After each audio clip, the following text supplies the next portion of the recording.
What are you doing, তুমি কী করতেছো? আল্লাহ পাক তাবারক তাআলা কোরআনের মধ্যে বারবার নামাজের কথা বলছে, ইন্না সলাতা কানাত আলাল মুমিনিনা কিতাবাম মাওকুতা, যে নামাজ নির্দিষ্ট সময়ে মুমিনদের উপর ফরজ করা হয়েছে।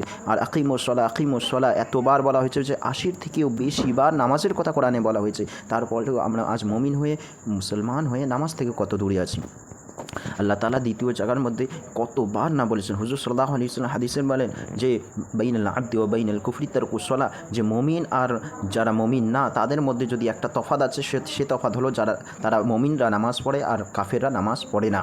তো এই তফাৎটা, এই ডিফারেন্সটা হুজুর সাল্লাল্লাহু আলাইহি ওয়াসাল্লাম আমাদেরকে কেন বলেছেন? তার থেকে কী বোঝা যায় যে হুজুর সাল্লাল্লাহু আলাইহি ওয়াসাল্লাম নামাজের যে ইম্পর্টেন্ট, যে নামাজ একটা খুবই গুরুত্বপূর্ণ জিনিস, সেটাকে আমাদেরকে বোঝাতে চান, আর আমরা সেটা বুঝি না। হুজুর সাল্লাল্লাহু আলাইহি ওয়াসাল্লাম নামাজের যে ফজিলত সম্পর্কে অনেক কথা বলেছেন। তার মধ্যে থেকে একটা হলো যে এই যে সাস্টেন্সের যে ব্যাপারটা, যেটা আমরা খুব ক্রিটিক্যাল মনে করি, যে আমাদের রিজিক কীভাবে আসবে। তো এটা আল্লাহ পাক তাবারক তাআলা বলেছেন যে যখন তুমি নামাজ পড়ে, হুজুর সাল্লাল্লাহু আলাইহি ওয়াসাল্লাম বলেছেন যে যখন কোনো ব্যক্তি নামাজ পড়বে, আল্লাহ তাআলার হুকুম আহকাম মানবে, তো তখন তার রিজিকের দরজা খুলে যাবে। হুজুর সাল্লাল্লাহু আলাইহি ওয়াসাল্লাম এত সুসংবাদ দিয়েছেন যা বলে শেষ করা যাবে না, আরও অনেক ফজিলত আছে, কিন্তু তারপরেও আমাদের মন নামাজের দিকে ধাবিত হয় না। আল্লাহ তাআলা আমাদেরকে সঠিকভাবে বোঝার তৌফিক দান করুক, আমিন।